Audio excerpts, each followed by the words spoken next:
Buenas noches, vamos a dar inicio al desarrollo del tema del día de hoy.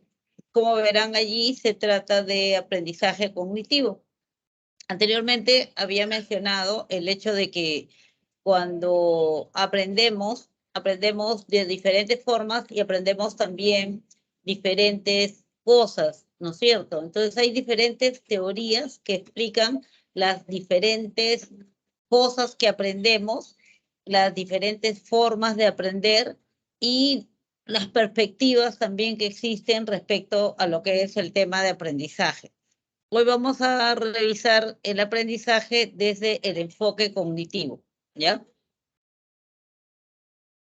Miren, muchas veces se han dado situaciones de repente parecidas a estas que ustedes han podido observar, ¿no? Como que alguien se sienta desmotivado en la clase o que de repente uno se sienta mal por tener que repetir un tema para poder entenderlo, ¿no? Entonces como que me siento muy mecánico, muy robotizado. O de repente yo puedo creer haber aprendido algo y en el momento en que necesito esa información no la tengo, no se me perdió, no sé cómo la perdí. Entonces es importante aprender a organizarte mejor, planificar un horario, aprender algunas estrategias para poder estudiar mejor y que no te sucedan cosas como esas, ¿no? Que te sientas mal estudiando de una manera determinada o que te aburras en clases porque no entiendes lo que están diciendo o que se te olviden los temas que te costó tanto trabajo aprender. Vamos a revisar entonces el día de hoy lo que es el aprendizaje desde el enfoque cognitivo. Esto significa las teorías cognitivas del aprendizaje, o sea, ¿qué dicen las teorías cognitivas sobre el proceso de aprendizaje? También vamos a revisar lo que es el aprendizaje observacional. Este es un estilo de aprender y obviamente se aprende de esta manera algunas conductas y no otras. ¿Qué son las estrategias de aprendizaje? ¿Quién las ha creado? ¿Por qué? ¿Para qué?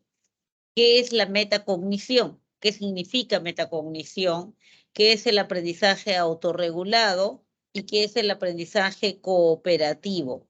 Entonces, vamos a dar inicio al desarrollo del tema, empezando a desarrollar qué es el aprendizaje cognitivo. Cuando hablamos de aprendizaje cognitivo, obviamente estamos haciendo referencia al enfoque cognitivo. Algo sabemos del enfoque cognitivo, ¿no? Que priorizaba los procesos mediadores, como el pensamiento, por ejemplo, era lo que sabíamos, para emitir una conducta determinada. Habíamos dicho la semana anterior que aprendizaje es un cambio relativamente estable en la conducta del individuo. Y desde el enfoque conductual decíamos cambio relativamente estable en la conducta del individuo, producto de los estímulos antecedentes, o sea, de los estímulos que, que le anteceden, que están antes de y que provocan de alguna manera la conducta, y también en algunos casos producto de la consecuencia que tienen estas conductas, ¿ya? Entonces, de acuerdo a qué sucede después, es que el sujeto va a repetir o va a dejar de hacer un comportamiento determinado. Eso era el enfoque conductual. En el caso del aprendizaje cognitivo o del enfoque cognitivo, la explicación es diferente. Ciertamente hay un cambio de conducta. Es verdad, tienen razón, se produce un cambio de conducta, pero ese cambio de conducta no es causado por la situación estímulo o por las consecuencias del estímulo. Tal vez en algunas ocasiones sí, dirían los cognitivos, pero mayormente el cambio de conducta se debe al hecho de que han habido cambios en los procesos cognitivos o procesos mediadores, también llamados procesos mediadores. Ya, esos cambios que se han dado en los procesos cognitivos o mediadores son los que han causado el cambio conductual que todos podemos ver. Entonces, desde la perspectiva cognitiva, se define el aprendizaje como los cambios que ocurren en los procesos mediadores y que son los responsables del cambio de conducta. La pregunta sería, ¿y qué son los procesos mediadores? Bueno, los procesos mediadores son los procesos que están en medio. Así lo pueden recordar. Son mediadores, ya los que están en medio. ¿En medio de qué? Del estímulo, la situación y la respuesta, o sea, la conducta. ¿Qué cosa hay en medio? Todo lo que ocurre acá en tu cerebro, ¿ya? Y que puede ser atención, percepción, memoria, pensamiento, lenguaje, etcétera, etcétera, etcétera. Entonces, los teóricos cognitivos lo que sostienen es de que ese cambio que ha habido en alguno o en algunos de estos procesos son los que van a provocar el cambio en la conducta observable, en la conducta que todos pueden ver. Un cambio en el pensamiento, o un cambio en la percepción, o un cambio en la atención, o un cambio en la memoria. Bien, entonces, estas teorías, llamadas teorías cognitivas del aprendizaje, aparecieron más o menos en los años 60, 62, 64, con varios teóricos que son bastante relevantes para los enfoques cognitivos y que los vamos a ver en un momento. Entonces aparecieron estas teorías en los años 60. Sin embargo, existe una teoría que sostiene algo que puede encajar ahí, pero es una teoría bien antigua. Es una teoría que surge de una escuela psicológica. Y como sabemos, las escuelas psicológicas datan de mucho antes, de muchísimo antes, ¿no? Entonces, me estoy refiriendo a la teoría de la Gestalt. La teoría de la Gestalt sostiene que la psicología, ¿se acuerdan? Como escuela debería estudiar la percepción. Entonces decía, no, la psicología debe estudiar la percepción. ¿Por qué? Porque la percepción es la interpretación que una persona hace de las sensaciones que va teniendo, cómo las combina y las interpreta. Entonces, hay que estudiar la percepción, cómo se da, cuáles son los procesos, etcétera, etcétera. Y respecto al aprendizaje, ellos dicen que los aprendizajes se producen o son una sucesión de insights. ¿Qué significa una sucesión de insights? Es un insight, otro insight, otro insight, otro insight, otro insight, otro insight. La pregunta sería, ¿y qué es un insight? ¿No es cierto? Un insight es, bueno, en primer lugar, la americanización de una palabra alemana, que significa comprensión súbita, ¿ya? Comprensión súbita, repentina. De pronto sucedió algo, ¿ya? De pronto sucedió un cambio. Ellos dicen que los aprendizajes se da por una sucesión de insights. Y tienen un experimento que ellos hicieron con un chimpancé. Ese chimpancé se llamaba Sultán y fue Kohler quien trabajó con este chimpancé. Entonces, lo que hizo fue lo siguiente. Sultán, como buen animal experimental, estaba deprivado de alimento. O sea, animal con hambre. Ya, deprivado de alimento. Entonces, ¿qué pasa con Sultán? Sultán, pues, es introducido a una habitación donde hay un manojo de plátanos que cuelgan del centro del techo y que Sultán no puede alcanzar. Salta, no puede. Salta como a fuerza, no alcanza. Frustrado, lleno de ira, lo que hace Sultán es empieza a correr de un lado al otro mientras chilla y ve que hay otros chimpancés que sí han comido y que están echados sobre unas cajas, sobre unas jabas de madera, como la que se ve en la imagen. Entonces, ¿qué hace? Así, furioso. Disculpe, Dime. ¿cuál imagen que yo no veo que estuviera presentando algo? A ver, espérate, vamos a ver qué está pasando ahí. ¿Está? Ah, no, es que está No se ve nada. ¿Ahora sí? no. ¿Ahora sí la ves? Al parecer no está presentando pantalla. ¿Cómo que no estoy presentando pantalla? Sí estoy presentando. ¿Y por qué recién me dicen? A ver. Ya, a ver. Ahí. ¿Ahora sí ven? Liz. Ahora sí, Ay. pero pensé que estaba explicando antes de presentar la pantalla nomás. Cuando dijo imagen ahí yo pensé. Ya, vamos a retroceder un poquito entonces. A ver. Este era el temario. Ya. Y este es el esquema de aprendizaje cognitivo. Ah, espera, que ya otra vez dejó de presentar pantalla. No te puedo creer. ¿Cómo es que dejé de presentar pantalla? No entiendo. Ahí. Es que se enfoca su cámara.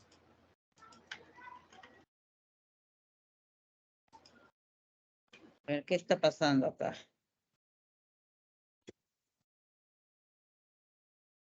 Ah, se dejó de compartir la pantalla. Eso fue lo que pasó. Ahí. Ahí sí se lo ve, ves. se ve. Ya, se ve que dice aprendizaje cognitivo. Creo que cuando lo pongo en pantalla completa, dime si ahí lo ves. Se ve Sí, sí se normal. observa. ¿Ves o no ves? Sí se ve todo, aprendizaje cognitivo. Sí, sí se ve. Ah, ya. Bueno, ese era el esquema del aprendizaje cognitivo que no lo han visto, ¿no es cierto? El aprendizaje cognitivo es el aprendizaje que se da, o sea, el cambio que se produce en los procesos cognitivos. En los procesos cognitivos son los que están aquí en medio entre el estímulo o situación y la conducta observable. Entonces, aquí en medio, ¿qué hay? La atención, la percepción, el pensamiento, la memoria, todo todos los procesos cognitivos están acá en medio. Entonces, lo que sostienen los teóricos cognitivos es que se producen cambios en la atención y por eso cambia la conducta del individuo. O se producen cambios en la percepción y por eso cambia la conducta del individuo. O se producen cambios en la forma de pensar y por eso cambia la conducta del sujeto. O se producen cambios en su memoria y cambia la conducta del sujeto. ¿Ya? Entonces, ellos lo que explican es que el aprendizaje se produce cuando hay un cambio en uno de los procesos cognitivos. Ya, me van a avisar cada vez que no se vea la pantalla y no sé qué cosa está pasando ahí. Ahí sí ven. Sí se ve. Sí, Miss. Ya, esta es la teoría de... ¿Ahora también?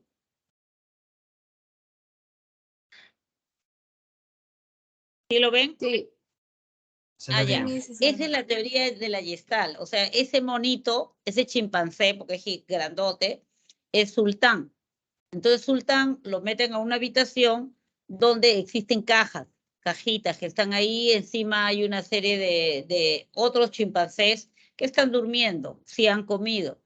Sultán no ha comido. Del medio de la habitación cuelga un manojo de plátanos que él no puede alcanzar. Por más que salte, no alcanza. Por más que salte, no alcanza. Entonces, furioso por lo que está pasando, él lo que hace es empieza a chillar, a caminar, a correr de un lado para el otro, patea las cajas, se despiertan los otros chimpancés y lo que hacen es también patear las cajas. De tal manera que hay algunas cajas que quedan en los alrededores o más o menos dentro del campo visual de los plátanos, o sea, dentro del campo visual periférico a los plátanos. Quiere decir que cuando Sultán miraba los plátanos también podía ver, porque nuestra visión es periférica, los chimpancés también, entonces podía ver también las cajas. Cuando sucede esto, lo que hace Sultán es dirigirse así, directo, recto, se dirige a las cajas y empieza a apilarlas, una sobre otra, una sobre otra, una sobre otra, una sobre otra, una sobre otra. Y entonces ya sube a las cajas y empieza a comer. Empieza a comer. En ese momento en que el sultán vio las cajas, en ese momento en que el sultán percibió las cajas de una manera diferente, se produjo, dicen los teóricos gestaltistas, se produjo un insight, ¿ya? Se produjo un insight. Entonces, ¿qué cosa es un insight? Es la reorganización del campo perceptual. Vamos a suponer que este es su campo perceptual y aquí hay algunos elementos que podrían ser las cajas que están ahí y donde están echadas los otros chimpancés, y él no le da importancia. Pero cuando empieza a mover las cajas y las cajas ingresan al campo visual de Sultán, al momento de ver los plátanos, se produce una reorganización. Quiere decir como que hay un cambio. Estas cajas que ya se movieron, ahora él las ve de una manera diferente. Lo correcto sería decir, las percibe de una manera diferente. Entonces se reorganizó. Se organizó de una manera diferente su campo perceptual. Y entonces es como si él dijera, las cajas, claro, puedo utilizar las cajas. Obviamente él no piensa con palabras, pero lo que hace lo demuestra. Algo similar, y guardando las distancias, es lo que podría sucederles a ustedes, por ejemplo, cuando están estudiando. Vamos a suponer que están estudiando y están tratando de resolver un ejercicio, ¿ya? Entonces, tratan de resolver el ejercicio, nada. Siguen tratando de resolver el ejercicio, nada. Siguen tratando de resolver el ejercicio, nada. Entonces ya así, un poco fastidiados, dejan el ejercicio a un lado y siguen estudiando otros temas, ¿ya? Antes de acostarse con un poquito de culpa, de repente dice, voy a ver el ejercicio por si acaso. Agarran el ejercicio, lo miran y es como si las cosas hubieran cambiado, pero nadie tocó el papel. Nadie ha hecho ninguna señal, pero ustedes lo miran y es como si su visión, su forma de percibirlo cambie. ¿Cómo no me di cuenta? Claro, puedo hacer esto. Y lo hago y lo resuelvo inmediatamente. Esa comprensión repentina, esa comprensión súbita, esa comprensión rápida de un problema, al percibirlo de manera diferente, es lo que se llama insight. Claro, ¿cómo no lo vi? Eso es el insight. Entonces, lo que dicen los gestaltistas es, el aprendizaje es la suma de insight. Cada vez que tú aprendes algo, reorganizas tu campo perceptual, ves las cosas de manera diferente. Obviamente, su teoría del aprendizaje de los gestaltistas encaja perfectamente en el esquema de los teóricos cognitivos, pero esta es una teoría mucho más antigua que las teorías cognitivas. Y por eso se le dice que es una teoría precursora de las teorías cognitivas. Es una teoría antecedente que antecede a las teorías cognitivas, ¿ya? Y no se le considera una teoría cognitiva, sino una teoría precursora de las teorías cognitivas. Pero interesante lo del insight y muy interesante también aprender de allí que cuando nosotros nos quedamos pegados a un ejercicio es algo bastante perjudicial. Cuando tú repites y repites y repites el intento, ¿no? Más de 2 veces no deberían intentar. O sea, ya, intento una vez, no me sale. Intento otra vez, no me sale. Ya, si quiero ya una tercera vez, no me sale, es mejor que lo deje a un lado. Hay quienes se quedan horas frente a un ejercicio, pero lo que sucede es que tu campo visual se va angostando cada vez más. ¿Por qué? Porque yo me fijo, me pego a determinados elementos para resolverlo. Entonces me pego a esos elementos para resolverlo y cada vez mi visión es como si se fuera angostando. Nosotros le decimos una visión tubular del problema. Es como si vieras el problema a través de un tubo. Entonces solamente vas a ver algunos elementos y todo lo que está alrededor Lo dejaste de ver porque te concentraste en esos y con esos y con esos y con esos quieres resolver. Si tú ya intentaste 3 veces resolver un ejercicio y no te salió, lo más probable es que te falten elementos para resolver la situación. Así te quedes 5 horas, no la vas a resolver porque te faltan elementos para resolver el problema. Entonces, ¿qué es lo que tendría que hacer? En primer lugar, lo que podría hacer es dejarlo de lado, ponerme a estudiar otra cosa y después de unas horas volverlo a ver. O podría dejarlo de lado y al día siguiente lo veo. Dejar que medie un tiempo. ¿Por qué? Cuando pasa el tiempo, tu visión tubular con la que te habías pegado, fijado, ahora se desvaneció. Entonces, la próxima vez que lo agarres, otra vez tu visión será amplia, panorámica. Otra vez vas a ver todos los elementos. Y entonces es que se produce el insight. Claro, ¿cómo no me di cuenta de eso? No, no te dices cuenta porque estabas ahí mirando a través de un tubo. Y si no te sale después de este espacio o tiempo que has dejado de intermedio, quiere decir que no tienes los elementos, pues. Y si no tienes los elementos, es mejor que busques ayuda. Busca ayuda, no pierdes nada. Busca ayuda, que alguien te ayude, te explique, te oriente, ¿no? Entonces, eso es lo que tendríamos que hacer y que generalmente no hacemos, ¿no? Las teorías cognitivas, sí llamadas ya teorías cognitivas en sí, son las que están allí al frente. Uy, chispas. Ya me avisen si se desconectan porque no sé qué está pasando acá. La teoría del descubrimiento de Jerome Brunner, la teoría del aprendizaje significativo de David Ausubel, la teoría del aprendizaje vicario de Albert Bandura y las teorías del procesamiento de información. No hay un autor específico para hablar de las teorías del procesamiento de información. Lo que hay son teorías que buscan establecer un paralelo entre cómo funciona un aparato computador y cómo funcionarían los procesos cognitivos.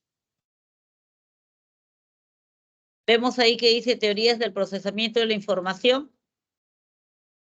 ¿Qué dicen estas teorías? Lo que hacen es, les decía hace algún momento, establecer el paralelo y concluir que cuando tú aprendes, lo que haces es funcionar igual que una computadora, donde recolectas datos, por ejemplo, los datos que pones en un computador a través de tu teclado, y luego lo sometes al tratamiento de un programa.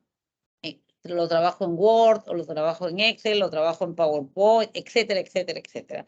Entonces, ¿qué hago? Lo someto a un programa. ¿Cuál es ese programa? El programa, en el caso de los procesos cognitivos, en el caso del enfoque cognitivo, son justamente estos procesos llamados también procesos mediadores. Ese sería el equivalente, o sea, la analogía al programa computacional. Un programa computacional es una secuencia de acciones, ¿no? Un algoritmo.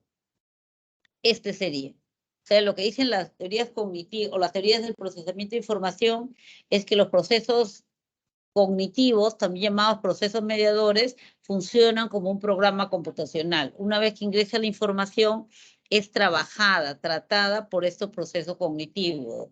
En alguno de ellos se producirá un cambio más acentuado, más fuerte, y generalmente cumple un rol sumamente importante, relevantísimo, la memoria.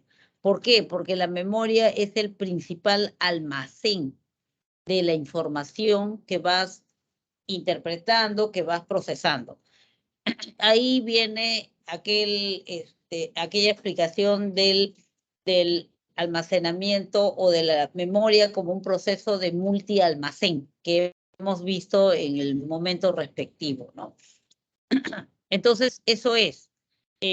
Registro sensorial sería un poco como el teclado, que tú metes la información, atención, percepción, memoria, recuperación, pensamiento, toma de decisiones, vendría a ser como el programa computacional, Y finalmente acá faltaría la conducta. La conducta manifiesta vendría a ser como el output en el caso de la computadora, ¿no? Trabajo y luego lo imprimo, ¿no? Algo así. Hay una metáfora computacional y esos son las teorías de procesamiento de información. ¿Cuál es el proceso cognitivo para estas teorías que cumple el rol más importante? Indudablemente la memoria. ¿Por qué? Porque te permite almacenar la información, mantenerla allí por un tiempo determinado o por muchísimo tiempo o para siempre. ¿Ya? Entonces, la memoria tiene un papel relevante dentro de las teorías del procesamiento de la información. Se procesa, se almacena y se recupera la información. ¿En dónde? ¿Dónde se almacena y se procesa? En los diferentes tipos de memoria. Ahí viene la teoría mencionada y habla de una memoria sensorial, una memoria de corto plazo y una memoria de largo plazo. Eso sirvió en realidad bastante, o sea, ayudó bastante a que se entendiera, ¿no? Cómo es que se daba este procesamiento y empezaron a surgir ya netamente las que son las teorías cognitivas. Las teorías cognitivas del aprendizaje están representadas, como decíamos hace algún momento, con la teoría de Jerome Brunner. Jerome Brunner era un psicólogo educacional que sostiene, él trabajaba en ambientes escolares, esto es, en ambientes donde habían estudiantes en escuelas, generalmente de educación primaria, o lo que correspondería en nosotros a la educación primaria. Entonces, él lo que sostiene es de que el aprendizaje es tal solo si el sujeto del aprendizaje descubre aquello que tú le quieres enseñar. ¿Ya?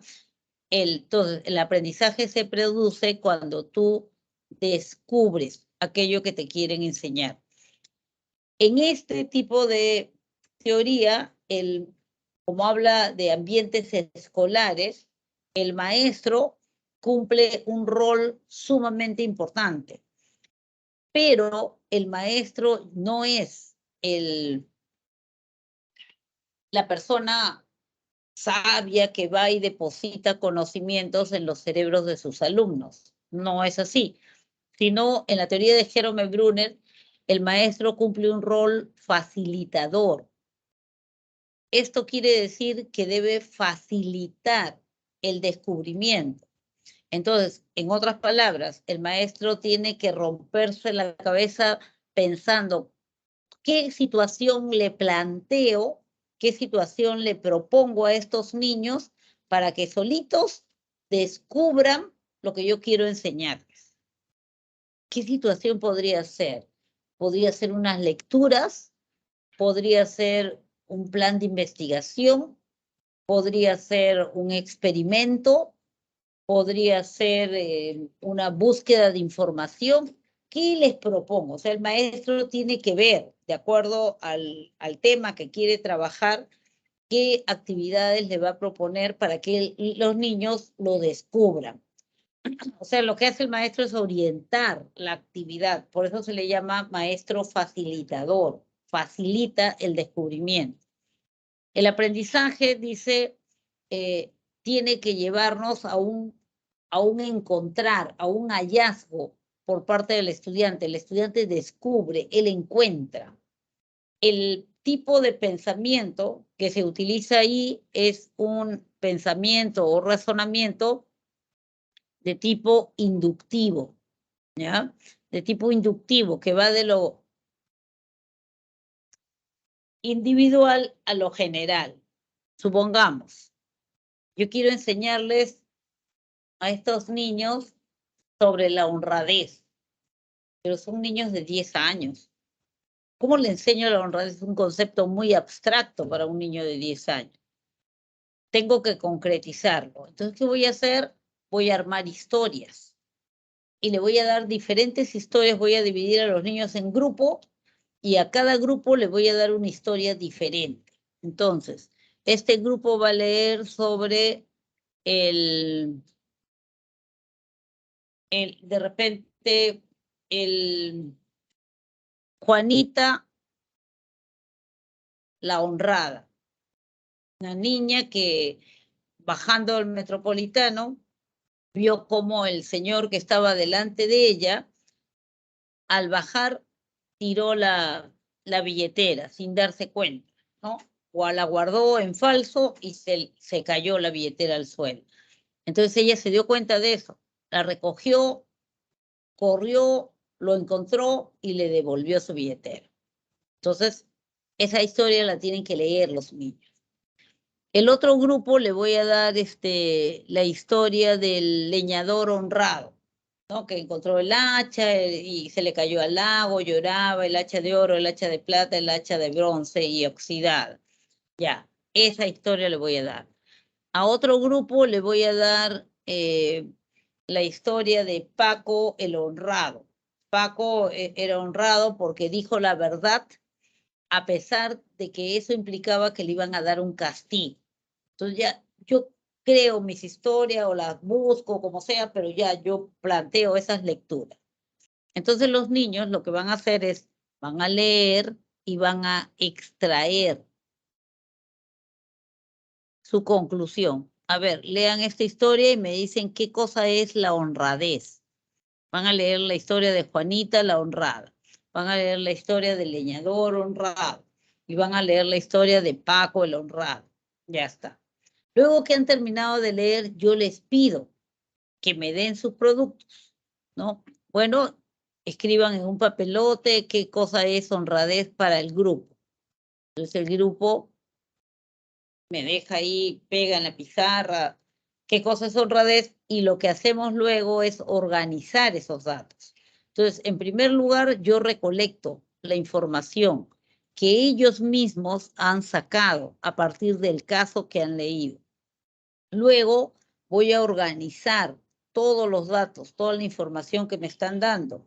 Al organizarla, voy a llegar a una conclusión, a las características que tiene la honradez, y luego a eso le voy a poner un concepto. O sea, voy a definir la honradez si quiere, ¿ya? Entonces aquí puedo generar un concepto, puedo generar, de repente, si se tratara de otro tema, un principio o una regla, ¿no? Un principio, una regla, algo que generalice, ya que ya no hable de un caso concreto, sino de varios casos.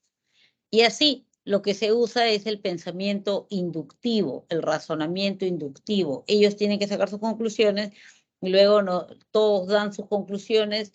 Yo las organizo de tal manera que se pueda ver las semejanzas y podemos llegar a un concepto. Si quiero enseñarles, por ejemplo, una fórmula matemática, le doy de repente ejercicios resueltos para que ellos me digan en qué se parecen todos y qué podríamos generalizar, y armamos la fórmula, ¿no? Entonces el maestro tiene que idearse todo eso. ¿Para qué? Para que el estudiante pueda descubrir y decir, puede hacerse esto, se puede hacer así. Organiza los datos y la representa. ¿Cómo lo representa? Con un principio, una regla, un concepto, de acuerdo a lo que yo haya creado. A eso se le llama aprendizaje por descubrimiento. Es probable que alguno de ustedes haya tenido experiencia con esta metodología, con este tipo de trabajo, que actualmente se siguen utilizando, se utilizan en la educación de nivel primario, sobre todo, ¿no? Tal vez secundario también, ¿no? O sea, hacer que el estudiante descubra lo que yo quiero enseñar. Otro teórico cognitivo es David Ausubel. David Ausubel también es un psicólogo escolar, también trabajó con poblaciones escolares, y él dice que el aprendizaje se produce cuando tú relacionas de una manera importante un conocimiento nuevo con un conocimiento antiguo, o sea, un conocimiento que ya tienes y que pueden ser vivencias, pueden ser experiencias o pueden ser conceptos también. El maestro o la maestra lo que tiene que hacer en primer lugar es averiguar qué saben los niños. Cuando yo ya sé qué cosas sí saben del tema que yo quiero enseñarles, entonces yo puedo organizar mi información de tal manera que ellos puedan ir entendiendo y aumentando cada vez más su bagaje de conocimientos, ¿no? Entonces, a eso se le llama aprendizaje significativo, a la relación que se produce entre conocimientos nuevos y conocimientos antiguos y que como resultado da el hecho de que se produce un vínculo entre ellos. Vamos a suponer que ahí tenemos un cerebro. Y en el cerebro tenemos bastantes conocimientos.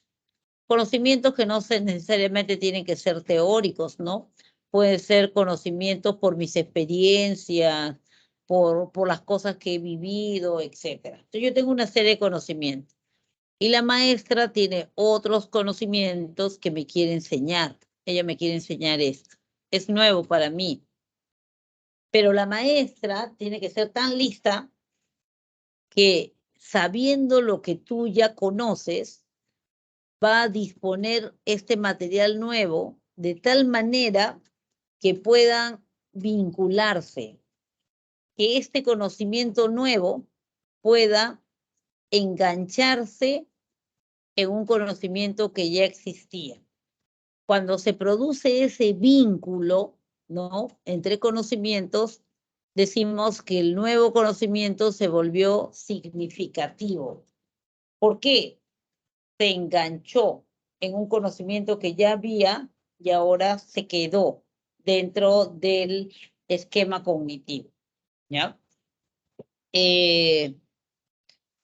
Allí ya entiendes lo que ha pasado y le puedes dar sentido a la información nueva que te están dando. Como la entendiste, como la vinculaste con algo que ya tenían, eso te permitió entenderlo mejor, ¿ya? Por ejemplo, a ver, podremos decir allí, vamos a suponer que el profesor aquí está hablando sobre la gravedad. Y entonces dice, bien chicos, vamos a estudiar sobre la gravedad, es una fuerza que emana del centro de la Tierra y que jala todo hacia sí, o sea, todo lo jala hacia el centro de la Tierra. Y la resistencia que pone la persona, el objeto, ese es el peso que tiene. Ah, mira qué interesante, ¿no? Sí, a esto se llama gravedad. Gravedad. Claro. Por eso cuando se me caen los lapiceros, se me caen hacia abajo. La gravedad lo jala. Claro, inclusive cuando se cayó mi hermanito, se cayó hacia abajo. Siempre todo se cae hacia abajo por la gravedad. Claro, ¿no? ¿Qué hice? Yo actualicé, recordé los ejemplos o las situaciones que yo había vivido y que estaban relacionados con lo que me estaban diciendo. Al activarlas, estas se quedaron así como lucecitas prendidas, en las cuales se enganchó el conocimiento nuevo. Gravedad se vincula con esas vivencias, con estos ejemplos que yo he tenido. Y entonces, al vincularse, ya lo puedes entender mejor, ya se volvió significativo, ya tiene sentido para ti, ya tiene sentido para ti, ¿ya? ¿Qué características tiene el aprendizaje significativo? Que puede utilizar razonamiento inductivo o razonamiento deductivo.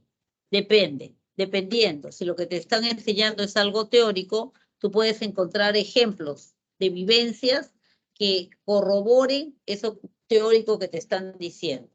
O puede ser que te estén enseñando sobre técnicas de cualquier actividad y tú tienes aquí el conocimiento teórico que explica por qué esas técnicas sí funcionan, pero ya lo vinculaste. La importancia ahí es el vínculo entre el conocimiento antiguo y el conocimiento nuevo. Y para eso, como decía, puede ser el razonamiento deductivo o inductivo. ¿Qué más? David Ausubel, cuando le piden de que resuma todo su libro escrito en un solo párrafo, en una sola oración, él dice, Si me preguntan qué es lo más importante en la educación, yo respondería que lo más importante es averiguar qué es lo que sabe el aprendiz. Averígüese qué sabe el aprendiz y dispóngase la situación de acuerdo a ello.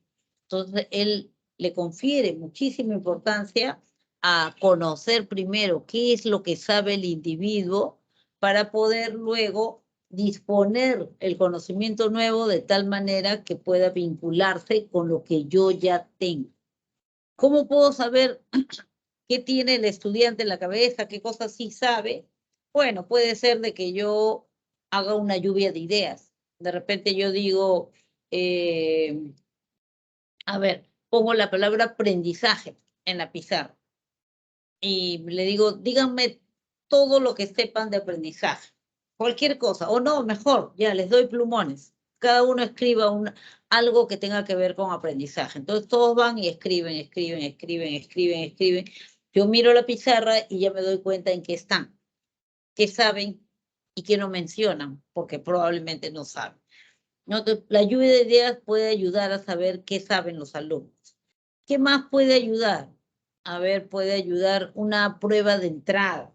Es probable que ustedes les hayan tomado alguna vez una prueba de entrada. Es la prueba que generalmente toma el docente para saber en qué están los chicos.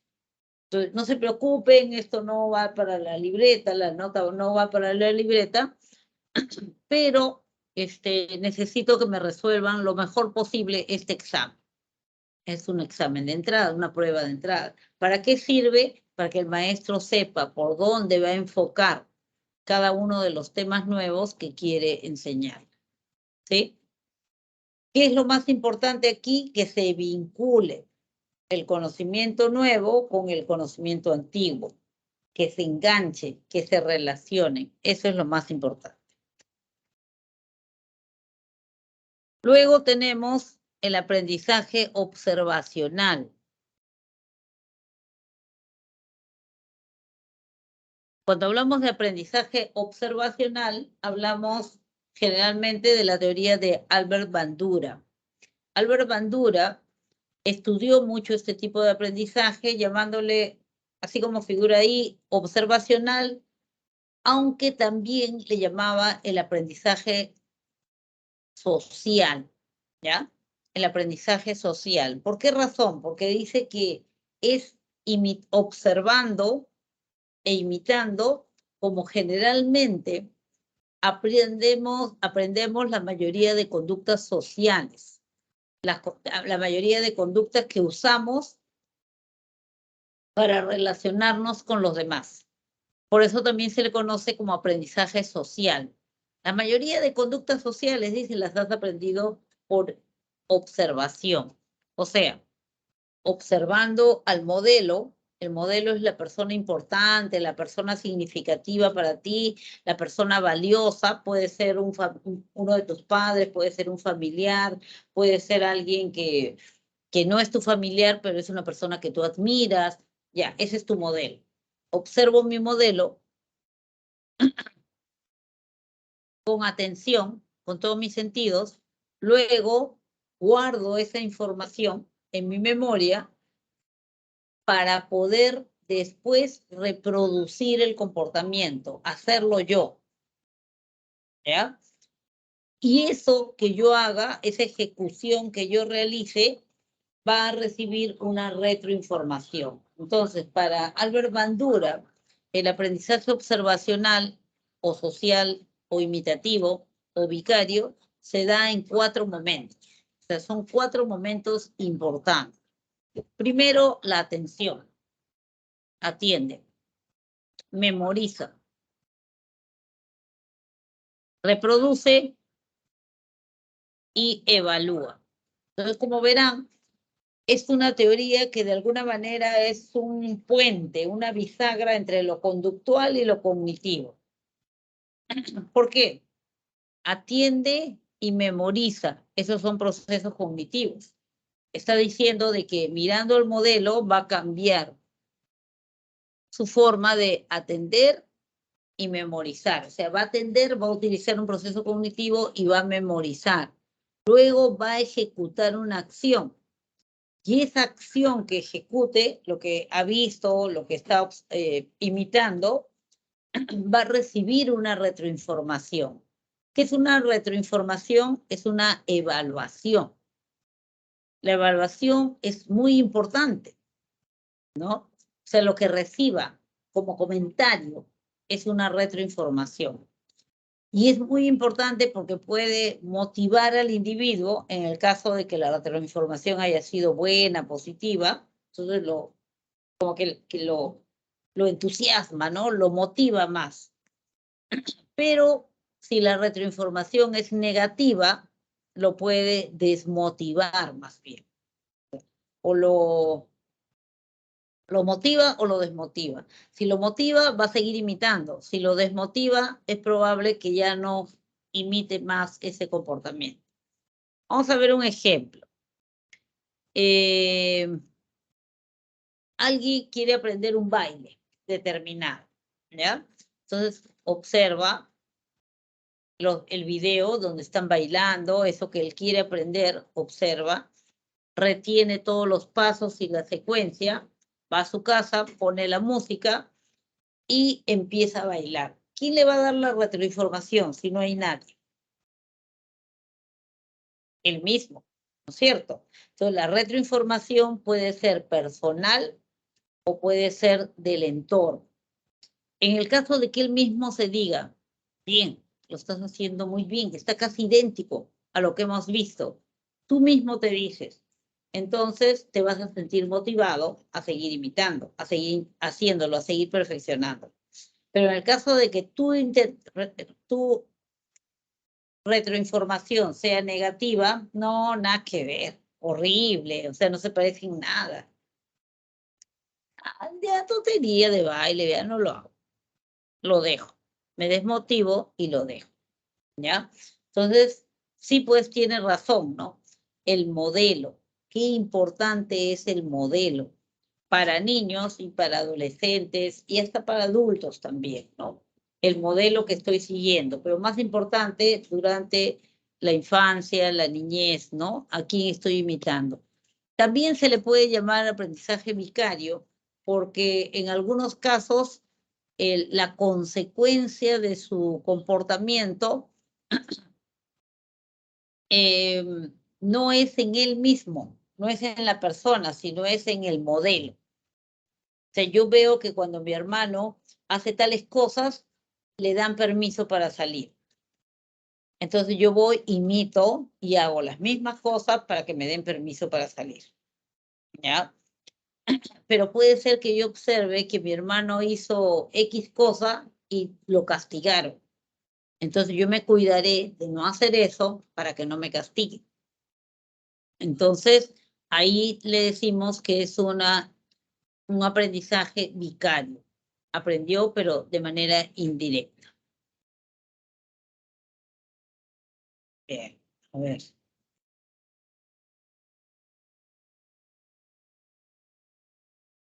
Basándonos en todos los enfoques cognitivos que han habido y basándonos también en los enfoques conductuales, se identifican 5 tipos de estrategias para aprender mejor. 5 tipos de estrategias.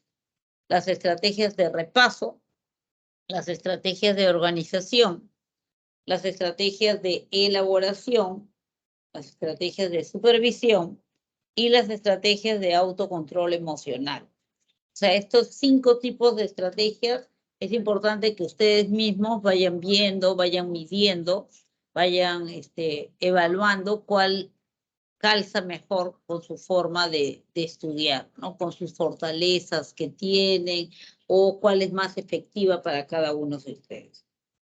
Entonces, empecemos por las estrategias de repaso. Repaso, organización, supervisión, elaboración, autocontrol. Ya. Mi recomendación personal es la siguiente. Utilicen siempre primero las estrategias de repaso. ¿Qué es una estrategia de repaso? Ahorita lo vamos a ver. Y después utilicen una estrategia de organización o una estrategia de elaboración, cualquiera de las dos. Y en tercer lugar, utilicen una estrategia de supervisión. ¿Ya? Sería así. La estrategia de repaso, luego una estrategia que me ayude a crear. Puede ser gráficos o puede ser resúmenes.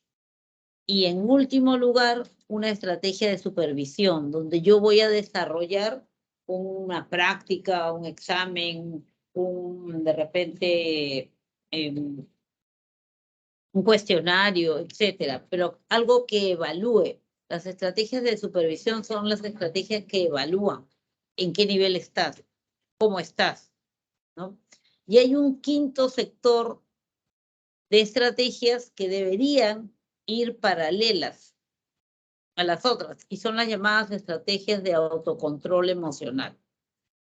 Apuntan a eso, apuntan a que haya un mayor control de las emociones. ¿Para qué? Para que las emociones no bloqueen el rendimiento del sujeto. Vamos a ver las estrategias de repaso. Aquí, si no se han dado cuenta, estamos hablando de una palabra que tiene un prefijo, ¿no? Repasar significa volver a pasar. Significa que, ahí no era, ¿no? Era acá, las estrategias de repaso. Acá, repaso. Significa que cuando yo utilizo una estrategia de repaso, yo lo que voy a hacer es voy a repetir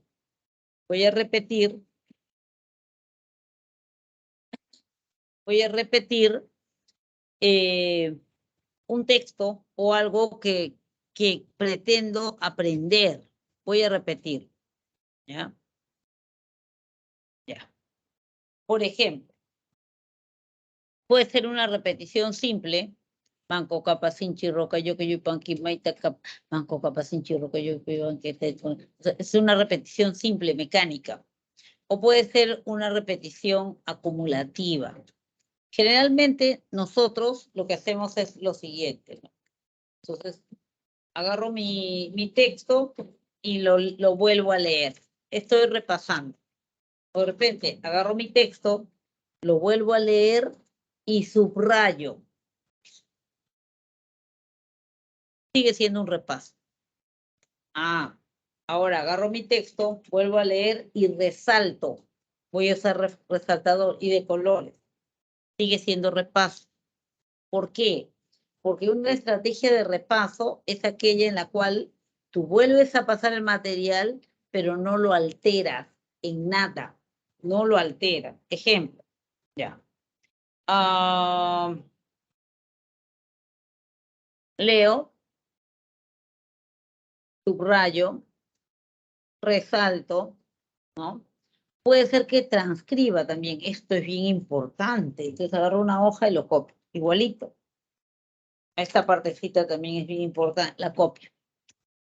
Estoy transcribiendo, pero estoy utilizando una estrategia de repaso.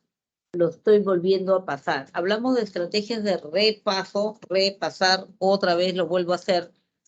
Cuando el sujeto, cuando la persona no altera en nada, no altera la redacción de lo que estoy viendo, de lo que estoy leyendo. No lo altero, para nada, no lo altero, ¿ya?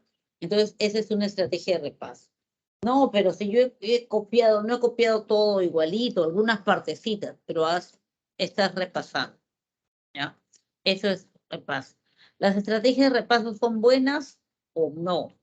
Las estrategias de repaso son buenas, son útiles, pero no son suficientes. No es suficiente simplemente repetir algo. No es suficiente simplemente resaltar o subrayar. No es suficiente. Transcribirlo.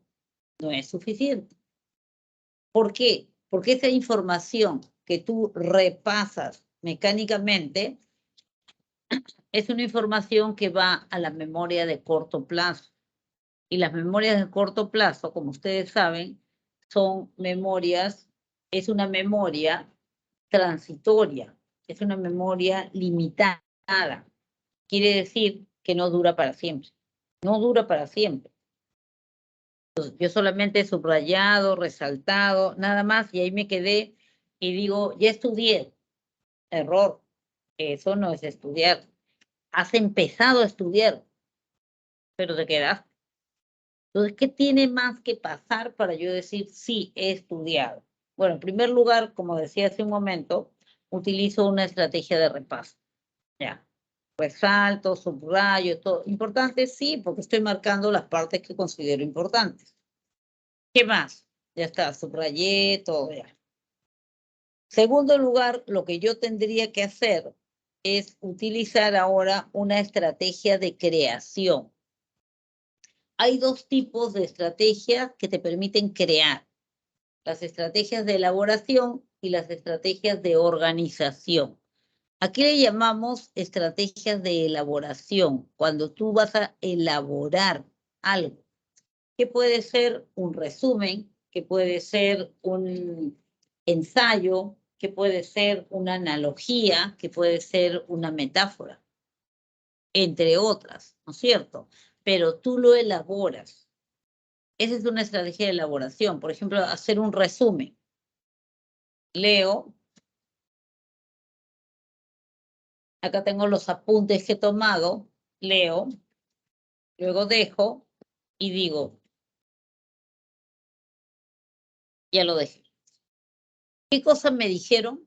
¿Qué cosa decía sobre el aprendizaje? Ah, ya. Decía que es un cambio, pero... y escribo todo lo que yo he entendido. Eso es una elaboración. Eso es un resumen. ¿Por qué? Porque ahora no te quedaste con la forma de redactar del constructor, de la separata, no. Ahora tú fuiste más allá. Tú creaste tu propio recurso. Creaste tu propio material. Es tan tuyo, porque lo has dicho con tus palabras, con tu estilo, con tu forma de hablar, de pensar, de escribir, que tú puedes firmarlo, porque es de tu autoría, ¿ya? Entonces, esas son estrategias de elaboración. Después del repaso, elaboro algo. Creo un resumen o creo de repente, no sé, un organizador gráfico, lo que... No vamos a decir un organizador gráfico todavía porque lo vamos a poner en otra clasificación. Creo un resumen o creo de repente un ensayo o creo una metáfora. Esa es una estrategia de elaboración, ¿ya? Una creación escrita, lo que incluye una redacción, incluye una forma, un estilo muy personal. Esto es bien importante porque como es tu creación, tiene sentido para ti. Es significativo. Y como es significativo, ¿qué va a pasar? Se va a la memoria de largo plazo. Y eso es probablemente lo que todos buscan, pues, meter la información en la memoria de largo plazo. Porque de ahí sí la voy a poder recuperar. En cambio, si la tengo solo en la memoria de corto plazo, no la voy a perder. La voy a perder. Y qué cólera. Estudié 3 horas para que ahora no me acuerdo. Mal negocio, pues. Mal negocio, ¿no? Entonces, después del repaso, una elaboración. Si yo de repente digo, no, pero lo que pasa es que yo no soy bueno redactando, no es mi fuerte la redacción, no sabría cómo hacerlo, pero te puedo hacer si quieres un mapa, un mapa semántico o un mapa conceptual. Ah, ya pues. Esa es otra forma de crear. O creo un resumen o ensayo, inferencia, metáfora, o creo de repente, un organizador gráfico, un mapa mental, un mapa semántico, un mapa conceptual, un cuadro de doble entrada, cualquier cosa que jerarquice, organice, ordene información. Ahora, cuando ustedes hagan un organizador gráfico, acuérdense que los organizadores gráficos utilizan palabras, son esquemáticos, utilizan palabras, no párrafos. He tenido la oportunidad de ver algunos organizadores gráficos donde el autor coloca todo un párrafo, todo así apiñaditas las letras todavía. Todo un párrafo no se puede poner, porque ya deja de ser un organizador gráfico. Un organizador gráfico utiliza lo mínimo de elementos, sustantivos o verbos, para indicar acciones. No pone mucho texto, porque el organizador gráfico tiene que verse e inferirse. Toda la información la vas a inferir viendo nada más tu organizador gráfico. Ya que, repito, puede ser un mapa mental, un mapa conceptual, un mapa semántico, un cuadro de doble entrada, un esquema, etcétera, etcétera, etcétera. ¿Sí? Bien. Entonces, puedo utilizar una estrategia de elaboración o puedo crear una estrategia de organización, donde yo voy a clasificar, voy a jerarquizar, voy a ordenar, voy a organizar la información que yo tenga. Pero, insisto, no copien textos ni párrafos, no lo hagan, porque allí realmente ya le quitan el sentido al esquema, deja de ser un esquema. El esquema es de visión rápida. No te vas a detener a leer todo lo que dice ahí. Pones el título nomás, al momento que quieres explicar, ahí ya tú desarrollas.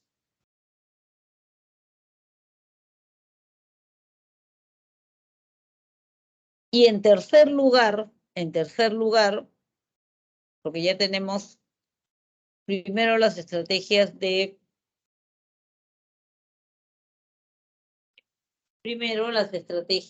repaso, luego una estrategia que sirva para crear. Pueden ser las estrategias de organización o pueden ser las estrategias de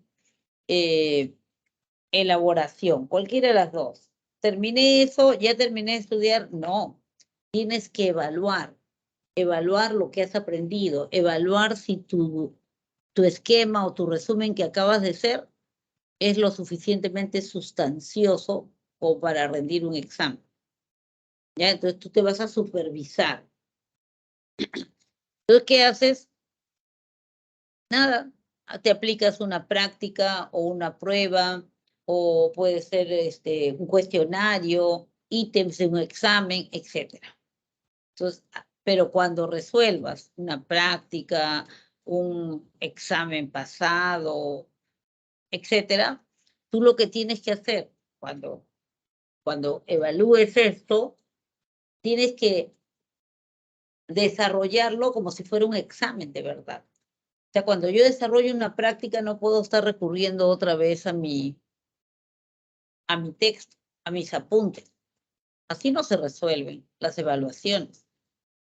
Cuando yo resuelvo una práctica, un ejercicio que me dejó un profesor, o resuelvo de repente, qué sé yo, un cuestionario, yo lo voy a hacer de tal manera, ¿no?, que sea útil la información que me dé. Y para eso tiene que ser lo más objetivo, lo más realista posible. Entonces, ¿qué hago yo? Agarro, resuelvo ya. Adiós celular, adiós apuntes, adiós todo. Resuelvo. Termino de resolver y recién agarro la clave de respuestas y empiezo a chequear. Bien, mal, bien, bien, bien, mal. A ver, ¿por qué me equivoqué aquí? ¿Dónde está mi resumen que he hecho? Ah, ya, acá está. A ver, ¿por qué me equivoqué? Yo no incluí esa información, no le había dado importancia, ahorita lo apunto. O de repente, digo, ¿no? A ver, estoy leyendo y digo, claro, sí, está bien. ¿Por qué me equivoqué? No, yo lo entendí mal. Entonces el resumen, ¿ves? Lo entendí mal. Lo voy a corregir. O sea, la supervisión, las estrategias de supervisión siempre sirven para que tú puedas depurar tu resumen, tu cuadro, tu organizador gráfico que has hecho, para que lo puedas mejorar, para que puedas incluir aquello que de repente te olvidaste de incluir y que sí es relevante. A eso le llamamos estrategias de supervisión. Y luego, finalmente, tenemos las llamadas estrategias de autocontrol emocional. Cuando hablamos de estrategias de autocontrol emocional, me estoy refiriendo al hecho de que yo voy a ayudar, reforzar al aprendiz. ¿Quién es el aprendiz? La persona que aprende. Entonces, si la persona que aprende puede tener muy buen método de estudio, pero está muy nerviosa o está muy ansiosa o está muy irritable de repente, entonces eso va a hacer interferencia con los estudios que pueda tener. Va a hacer interferencia, no le va a ayudar. Entonces tengo que enseñarle al aprendiz a controlar, a manejar ciertas emociones. Lo primero que yo voy a revisar es el control de la ansiedad. La ansiedad es una suerte de temor que uno siente hacia algo. Y como no sabe cuándo ni cómo, es como queda como algo difuso. Hay que aprender a controlar la ansiedad. Un buen método para controlar la ansiedad es aprender a relajarse. ¿Por qué aprender a relajarse ayuda a controlar la ansiedad? Porque primero la ansiedad es miedo. Y cuando tú tienes miedo, cuando tu cerebro dice peligro, experimentas miedo, entonces esa fibra nerviosa que sale del cerebro esa fibra nerviosa va y activa, despierta al hipotálamo. ¿Y el hipotálamo qué hace? Peligro. Activa el sistema nervioso simpático. Y entonces tu corazoncito empieza a latir rápido, te sobrecargas de energía que no usas y eso te puede alterar la presión, te puede alterar muchas cosas. Si tú piensas que algo es catastrófico o temes, ¿no? Constantemente estás asustada, ¿no? Entonces todo el tiempo le estás diciendo a tu organismo que estás ante un peligro, que no es real. Que no es real. Entonces, ¿qué se puede hacer? En este caso, se puede aprender a relajarse. Cuando tú estás temeroso, asustado, ansioso, generalmente tus músculos están contracturados, tus músculos están contraídos. Hay una serie de, como les decía, ¿no? Hay una serie de métodos para aprender a controlar las emociones. Para aprender a relajarse. Hay un montón en el internet. Hay hasta relajación en 1 minuto, la relajación de Jacobson, que es algo que les recomiendo, porque en el método de relajación de Jacobson, esta persona lo que hace es enseñarte a que tú puedas identificar qué cosa es una contracción y qué cosa es una relajación. Y lo hace por sección tras sección de tu organismo. Entonces, por ejemplo, ¿qué es lo que más dominamos? ¿Qué es lo que más tenemos a la mano? Es pues las manos. A ver, presiona tu puño fuerte. Entonces presiono mi puño fuerte, más fuerte, bien fuerte. Y siento que acá el antebrazo me duele, está duro, está rígido. Eso es tensión. Eso es tensión muscular. ¿Ya? Eso es tensión. Ahora suéltalo. Déjalo reposar. Deja reposar tu brazo. ¿Cómo lo sientes? Bueno, siento como que la piel se ensancha, siento hasta calorcito. Eso es relajación. Entonces él te va a enseñar a que tú puedas reconocer cuándo es tensión en el cuello, en los hombros, en la espalda, que son diferentes.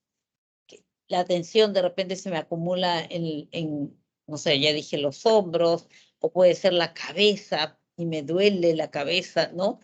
Entonces, Tú vas a aprender así, contraponiendo, contrayendo, relajando. Vas a aprender a identificar dónde se alojó tu ansiedad, en el cuello, no, en los hombros, en la espalda, etc. Pero como aprendes a identificar, puedes también mandar relajar esa sección, esa parte y no todo. Al comienzo, los métodos de relajación generalmente toman tiempo. O sea, toman tiempo porque al comienzo tú vas a aprender a relajarte en una situación de tranquilidad, ¿no? Echadita, echadito, ¿no? Sobre tu cama, sin dormirte. Entonces tú aprendes, pues.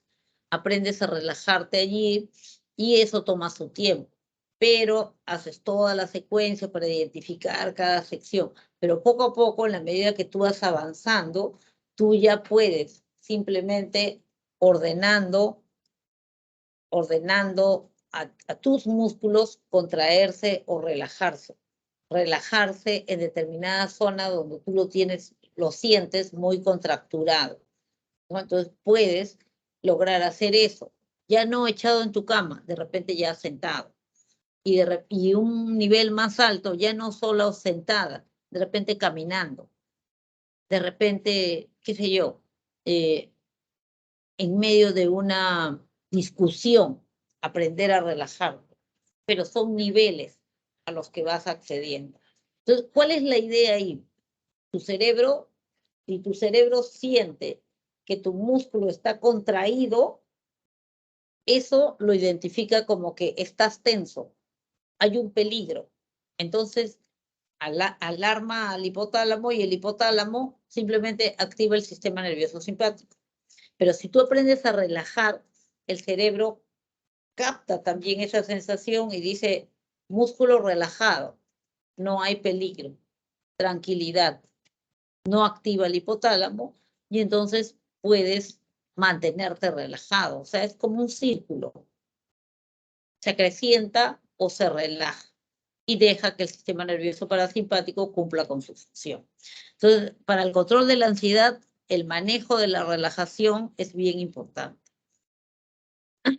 ¿Qué otra cosa se trabaja cuando hablamos de autocontrol emocional en el estudiante, en el aprendiz? Hablamos de fortalecer la autoeficacia. Autoeficacia significa autoeficacia. Yo solo me convierto en una persona eficaz. ¿Cómo puedo fortalecer mi autoeficacia? Puedo empezar confiando en mí mismo, apostando por mis progresos, por mis avances. La inseguridad generalmente no deja avanzar, pero para eso hay todo un programa, ¿no? En el que tú tienes que inclusive aprender a diferenciar, ¿no? Cuáles han sido los logros que has ido teniendo a lo largo de tu vida, cuáles han sido los progresos que has ido teniendo, y de esa manera tú vas a poder valorar aquello que te demuestra que sí, pues, que hay muchas ocasiones en las cuales tú has sido una persona exitosa. Y tiene que ver con la autoestima, porque cuando hablamos de autoestima, hablamos de valoración. Entonces, también es importante aprender a promover la autoestima. Citar, hacer una lista de los logros que yo voy alcanzando, de las mejoras que voy haciendo, de los logros que he obtenido en mi vida, de los pensamientos que estoy manejando. Y justo coherente con las teorías, con el enfoque cognitivo, la importancia de los pensamientos. Muchas veces nosotros mismos, con nuestros pensamientos, nos boicoteamos, sin darnos cuenta, nos boicoteamos. Entonces, por ejemplo, yo tengo la idea metida en mi cabeza de que no, nunca voy a poder con la matemática. Y justo tengo que estudiar álgebra. Y me estoy diciendo, nunca voy a poder con la matemática. Estoy boicoteando mi propio rendimiento. Y a veces uno tiene esas ideas, ¿no? Tan absolutas, jamás. Esos son pensamientos irracionales. Ustedes descubren que un pensamiento es irracional, o sea, no racional, porque siempre utiliza palabras absolutas. Nunca, voy a poder con este curso. Nunca es una palabra absoluta. No deja salida. Este curso es muy difícil para mí. Eso está mejor que decir nunca voy a poder con este curso. ¿Por qué? ¿Por qué cierras todas las puertas? Hay que ser realista al evaluar también, ¿no? O jamás entenderé eso. Jamás. O sea, ya para toda la vida te sentenciaste, ¿no? O siempre he sido malo en matemáticas. Siempre, ¿cómo que siempre? Sí, siempre he sido malo en matemáticas. Pero yo me acuerdo haber visto en tu casa un diploma que tienes de una maratón de matemáticas que ganaste. ¿Cómo que siempre has sido malo? No, pero eso es de la primaria, pues. Pero ganaste. Pero era chiquito, pues. Era de chiquitos, pues esas cosas de chiquitos. Pero todos eran chiquitos, ¿no? Y tú los ganaste, todos eran de tu edad. Entonces, eso de que siempre he sido malo es una exageración. Y muchas veces nos movemos en ese mundo, pues, de las exageraciones, de absolutizar, de ser irracional. Esto es terrible. Jamás voy a poder. No, si fallo en tal cosa, ya estoy perdido. Pero te la crees. Y si te la crees, tú solo boicoteas tu avance, tu progreso, tu confianza en ti mismo. Entonces hay que revisar los pensamientos, eso es importante, porque manejamos muchos pensamientos irracionales sin darnos cuenta. Entonces hay que revisar eso. Hay que aprender a hacer un reconocimiento, la identificación, un listado de los progresos que uno mismo va teniendo, por pequeño que sean, pero son progresos, porque de esa manera yo voy a poder valorarme más y mejor, voy a poder sentirme más confiado, más contento de mí mismo, ¿ya? Entonces, eso es a lo que se refiere el autocontrol emocional. Hay otro concepto importante también en esto que se refiere a las estrategias de aprendizaje, que es el concepto de metacognición. La metacognición es la respuesta a la pregunta ¿cómo aprendí? ¿Cómo aprendiste? Haciendo cuadros, ¿ya? ¿Cuándo sacaste más nota? ¿Cuando estudiaste solo o en grupo? A ver, déjame evaluar, nunca me he puesto a pensar en eso. Creo que cuando estudié solo, claro, esa vez estudié sola y obtuve tanto puntaje. La otra vez estudié todas las veces en grupo y no me fue tan bien. Uy, ¿verdad? No me había percatado de eso. Ya. ¿Por qué? Porque con la metacognición tú haces un análisis de tu propio proceso de aprendizaje. Buscas, ordenas y entonces respondes a esas preguntas. ¿Dónde me conviene más estudiar? ¿Dónde me concentro mejor? ¿Dónde no me duermo? ¿En la biblioteca o en mi cama?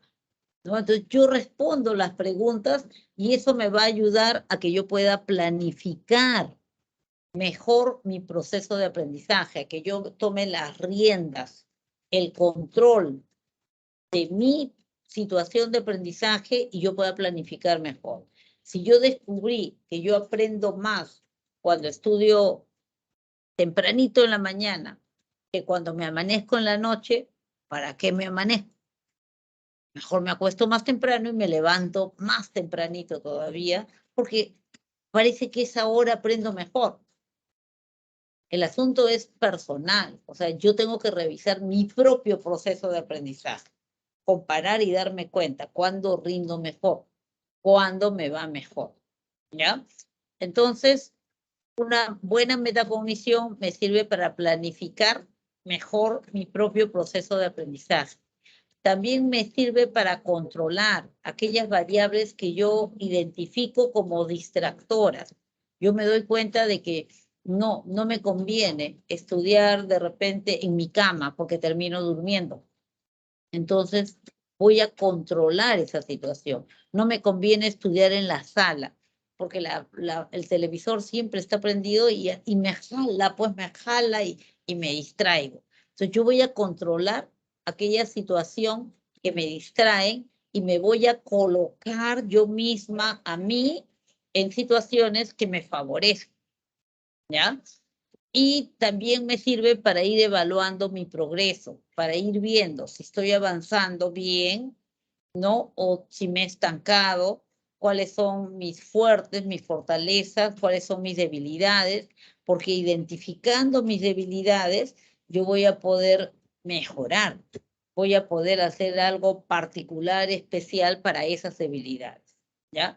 Entonces, muy importante la metacognición, y eso es personal. Otros dos conceptos que son relativamente nuevos es el aprendizaje autorregulado y el aprendizaje cooperativo. Cuando hablamos del aprendizaje autorregulado, nos estamos refiriendo pues a lo que acabamos de ver, a la resultante de tomar las riendas de mi propio proceso de aprendizaje y yo mismo colocarme en la situación. A ver, ¿qué cosa me puede motivar a estudiar más? Si yo de pronto como que estoy así, me distraigo, no, el celular me distrae. Entonces, ¿para qué entras a estudiar con tu celular? Haz una cajita bonita o encárgale a alguien o lo dejas ahí en tal sitio y no lo tienes contigo. Si tú sabes que te distrae. O sea, ¿cómo vas regulando tu propio proceso de aprendizaje? Si yo sé que me ayuda a recordar para qué me va a servir la carrera a la que quiero ingresar, para qué me va a servir estudiar esa carrera. Entonces, si eso me motiva, si eso me ayuda a mantenerme en alerta, hago unas tarjetitas pues bonitas donde voy escribiendo todas las cosas que voy a hacer cuando ya sea profesional, ¿no? Con mi profesión. Y las coloco ahí con letra bonita, ¿no? Con letra que es suficientemente grande como para poder verla a cierta distancia, y ya las tengo ahí, ¿no? Como recordatorios. Entonces, a eso se refiere el aprendizaje autorregulado, al aprendizaje que resulta al tomar las riendas de tu propio proceso de aprendizaje. Y cuando hablamos de aprendizaje cooperativo, se refiere al aprendizaje de equipo, al aprendizaje que se da cuando una persona trabaja con otras personas, donde cada uno va identificando sus fortalezas, ¿ya? Va identificando su fortaleza. Entonces yo me doy cuenta de que si soy de repente voy a estudiar con este equipo, porque en este equipo que yo tengo, este grupo de trabajo, ella es buena en matemáticas, por ejemplo, nos va a explicar cómo hacer el tratamiento estadístico de determinado trabajo. Él es bueno redactando, entonces él va a ayudar mucho a armar el informe, ¿no? Y él es bueno en el diseño de diapositivas, él va a ayudar a hacer el PPT de presentación. O sea, cada uno tiene su fortaleza y entre todos, todo el equipo coopera para un mejor resultado. De esa manera también cada uno va aprendiendo del otro y va mejorando. Entonces a eso se le llama aprendizaje cooperativo, donde todos trabajan por el bien de todos. Vamos a ir revisando las preguntas. Creo que tenemos suficiente tiempo como para poder pasar de repente a las otras preguntas, ¿no? A las otras preguntas que no estén aquí consignadas. A ver, dice, las estrategias de aprendizaje son procedimientos de planeación y organización del estudio, dirigidos al rendimiento exitoso. Estas nos permiten obtener un óptimo rendimiento, se está refiriendo a las estrategias de aprendizaje. Relaciones según corresponda las estrategias usadas con los ejemplos presentados. A ver, vemos. Estrategias de organización, estrategias de supervisión de la comprensión y estrategias de repaso. ¿Ya? Organización, supervisión de la comprensión y estrategia de repaso. Ya. Y tenemos 3 casos. Dice, a Pedro le va mejor en los exámenes finales del curso de historia universal cuando estudia los temas en voz alta. B. Juan se ha dado cuenta que cuando hace una jerarquía de los temas que estudia, los aprende mejor. 3. C, perdón. El grupo de estudio al cual pertenece Rosa tiene por costumbre dedicar 1 hora para intercambiar preguntas. Yo te pregunto, tú me preguntas, él me pregunta, etc. Ya está. ¿Cuál de esas 3 situaciones o casos se estaría refiriendo a una estrategia de organización? ¿Qué dice? Organización, la B. A ver, Juan se ha dado cuenta que cuando hace una jerarquía, claro, porque está hablando de jerarquizar conocimiento. La 1 sería B. Entonces tenemos acá una espera un posibilidad, momento, 2 posibilidades. que acaba Supervisión de la de, comprensión. que ya no se puede ver su pantalla, dejó de presentar. Ahí, se fue. A ver, a ver, a ver, a ver. ¿Qué está pasando eso? Acá, ¿no? Ya, ahora sí. Ya se ve. Ya, bien. ¿Cuál sería supervisión de la comprensión? La C. La C. La C. Ah, claro, porque dice que están evaluando, ¿no? El grupo de estudio al cual pertenece Rosa tiene por costumbre dedicar 1 hora para intercambiar preguntas, evaluarse. Entonces ya tenemos la respuesta. Si yo digo que la 1 es la B y la 2 es la C, vamos a ver 1B, 2C, la 3, lo único que le queda es la A, ¿no es cierto? Entonces tenemos la respuesta en la letra B. Correcto, esa es la respuesta. Vamos a ver la otra. Dice, según Observational Learning 2019, aprendizaje observacional, ¿no? La violencia familiar es común en muchas familias. Numerosos estudios apuntan a que los niños que crecen en un entorno en el que las agresiones físicas o verbales son frecuentes, tienden a mostrar estos mismos comportamientos en sus propias relaciones, tanto de jóvenes como de adultos. El tipo de aprendizaje que explica este evento es el aprendizaje por descubrimiento significativo, procesamiento de información, vicario por insight. ¿Qué dice? Vicario.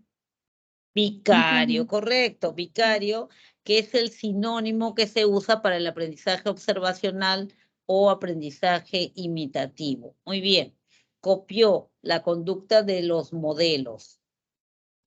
3.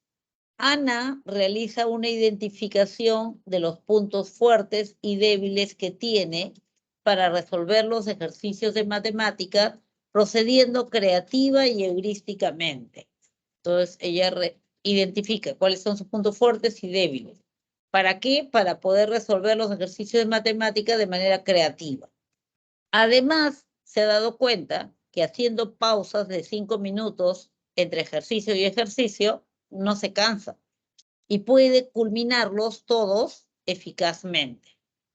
Del caso se puede indicar que Ana usa la estrategia llamada insight, descubrimiento súbito, metacognición, aprendizaje por descubrimiento. Seguro.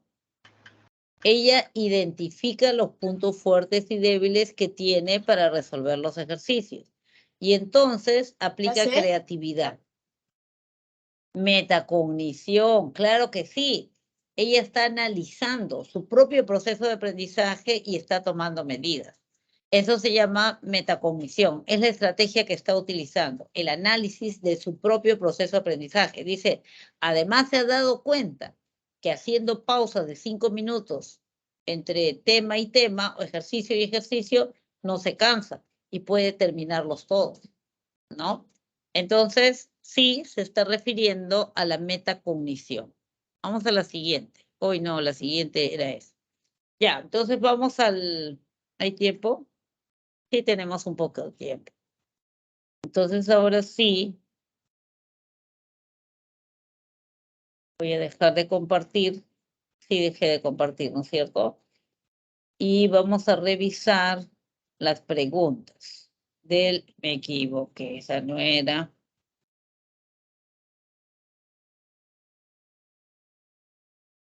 A ver las preguntas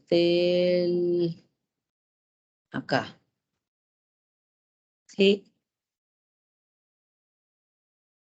Esto, ¿no? El Word, ¿están viendo? Sí se ve. ¿Están bien? Sí se ve un Word, ¿no? Ya. Entonces aquí tenemos algunas otras preguntas. Por ejemplo, dice, en un aula los estudiantes realizan una tarea organizándose en equipos. Hacen grupos en los que hay un estudiante sobresaliente con el objetivo de ayudar a que todos aprendan. Planifican los temas a estudiar y constantemente se evalúan para conocer si lograron los aprendizajes.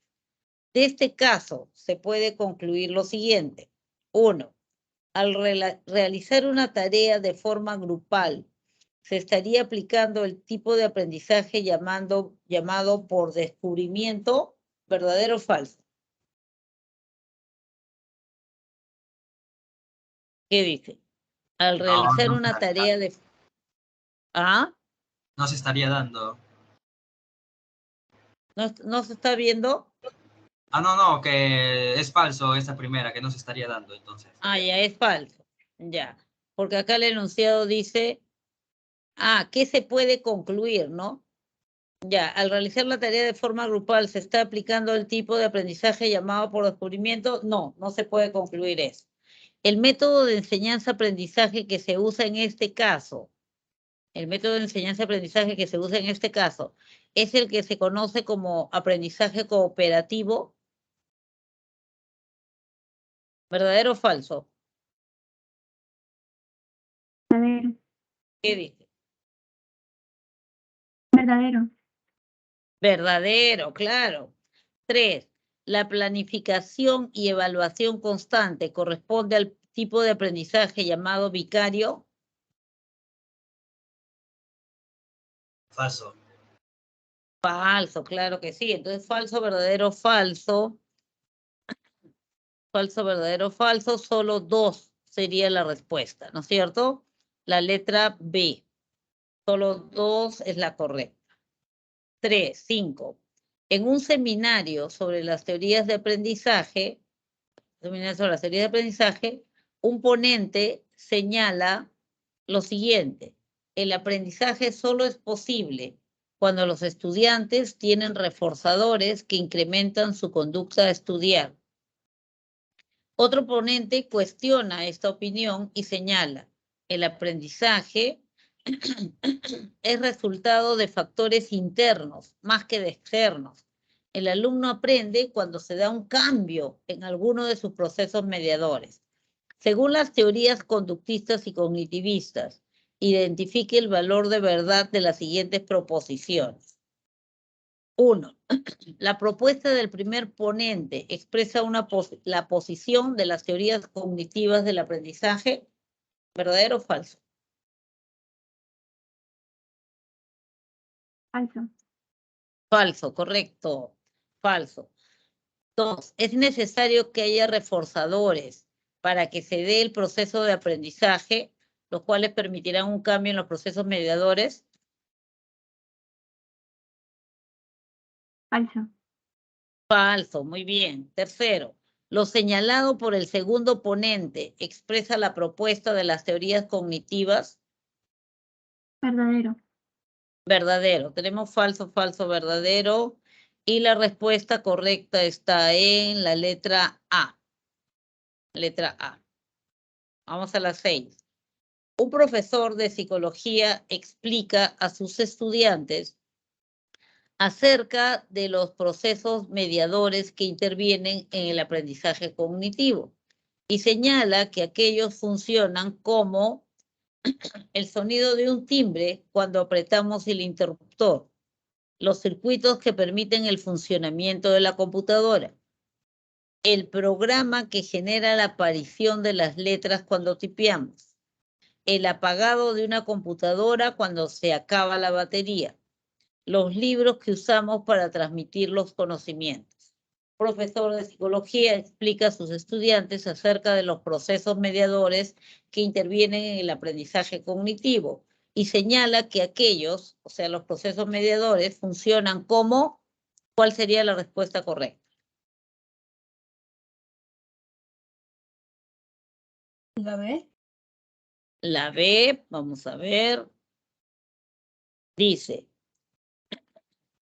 los procesos mediadores son aquellos que se producen entre el estímulo y la respuesta. Son procesos inferidos, dado que no se pueden observar. En el caso presentado, cuando una persona presiona una letra en el teclado, el programa del procesador de texto se activa de acuerdo con la programación y permite que aparezca en la pantalla la letra correspondiente. Entonces, la respuesta correcta que les están dando es la letra C.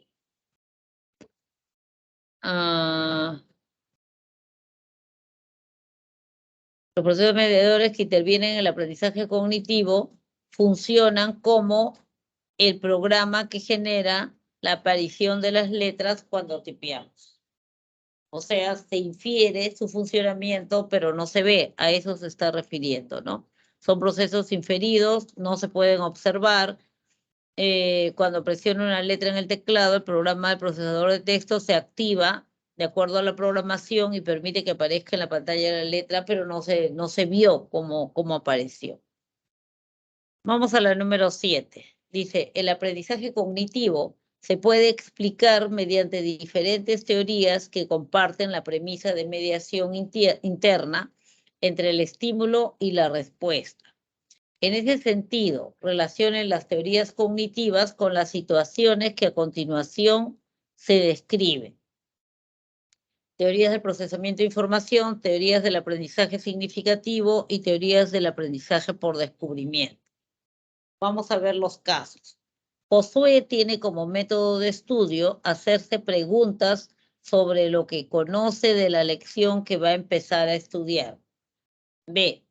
Tino tiene como filosofía de aprendizaje investigar por su cuenta los temas que le interesan bajo la guía de su tutor. C. Marco repasa regularmente su lección de historia, ya que sabe lo importante que es la memoria para su aprendizaje. ¿Cuál de estas tres situaciones estaría más relacionada con las teorías del procesamiento de la información? La C. La Sería- C. Exacto, porque está hablando de la importancia que le da a los procesos de memoria. Y las teorías de procesamiento de información habla del multialmacén memorístico, ¿no? ¿Cuál correspondería con el aprendizaje significativo? La B.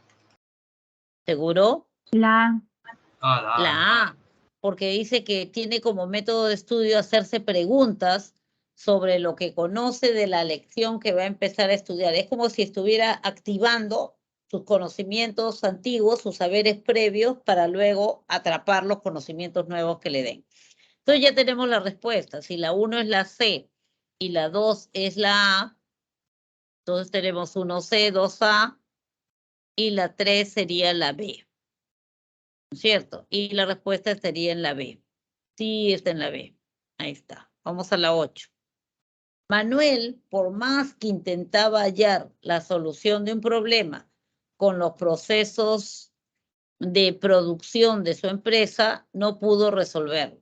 Manuel, por más que intentaba hallar la solución a un problema con los procesos de producción de su empresa, no pudo resolverlo. Sin embargo, un día mientras jugaba tenis, la solución apareció en su mente y finalmente pudo solucionarlo. En dicho caso vemos representado el concepto de, dado que la dificultad para solucionar el problema llegó en un momento en el que llega, dado que ante la dificultad para solucionar el problema, llega un momento en que se da una de la información y logra resolver. ¿Cuáles serían las palabritas que tendrían que entrar ahí? En dicho La C. caso, vemos representado el concepto de Insight. Insight, dado que ante la dificultad para solucionar el problema llega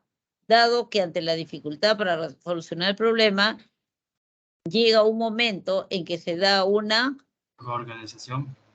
reorganización de la información y logra resolver. Sí, encaja bien. La respuesta está en la letra C. Y luego tenemos la 9. Dice, según Brunner, el aprendizaje, Jerome Brunner, teoría del aprendizaje por descubrimiento. El aprendizaje por descubrimiento plantea la forma más conveniente de enseñar y aprender. Por tanto, identifique la o las afirmaciones correctas o correctas en relación con los planteamientos de esta teoría. A ver, ¿cuáles son las respuestas correctas respecto a la teoría del aprendizaje por descubrimiento de Jerome Brunner? 1. Se produce el aprendizaje cuando el estudiante llega a sus propias conclusiones, formando esquemas conceptuales. 2. El docente tiene que transmitir los nuevos conocimientos a los estudiantes para que lo incorporen a sus esquemas cognitivos. 3. Lo aprendido se almacena en la memoria de largo plazo para ser recuperada cuando el estudiante requiera utilizar dicha información. ¿Cuáles dirían que son las respuestas correctas? O las aseveraciones correctas. La 1 y la 3. La 1 y la 3, dice ella. La letra B. Uy, yo que dijo solo 1. A ver, en el aprendizaje por descubrimiento, el estudiante realiza su propia investigación guiado por el docente, logrando sacar sus propias conclusiones y formando esquemas mentales. La 3, lo aprendido se almacena en la memoria de largo plazo para hacer, estaba hablando del aprendizaje por descubrimiento, para ser recuperada cuando el estudiante requiera utilizar dicha información. En realidad, Jerome Brunner no establece una relación entre aprendizaje y memoria de largo plazo. No establece una relación y de repente es por eso que se ha considerado como que falsa, ¿no? Es cierto lo que dice allí, es cierto lo que está ahí escrito, pero no está relacionada con la propuesta de Jerome Brunner. Por eso la ha considerado falsa. Y vamos a la última. Los procesos cognitivos favorecen la formación de aprendizajes. Identifique la alternativa que es un ejemplo de los procesos aludidos. Los procesos cognitivos favorecen la formación de aprendizaje. Identifique la alternativa que es un ejemplo de los procesos aludidos, o sea, de los procesos cognitivos. Llorar ante malos resultados académicos. Enfocarse en los comentarios del profesor. Comprar textos de consulta en una librería. Limpiar la habitación de su hermana menor. Sentir cansancio después de una competencia. ¿Cuál de todos los enunciados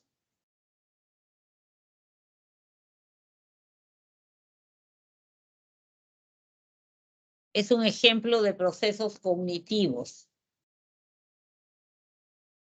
Llorar ante malos resultados, enfocarse en los comentarios del profesor, comprar textos de consulta en una librería, limpiar la habitación de su hermana menor, sentir cansancio después de una competencia. ¿Cuál estaría referida a los procesos cognitivos? La B. La B parece, ¿no?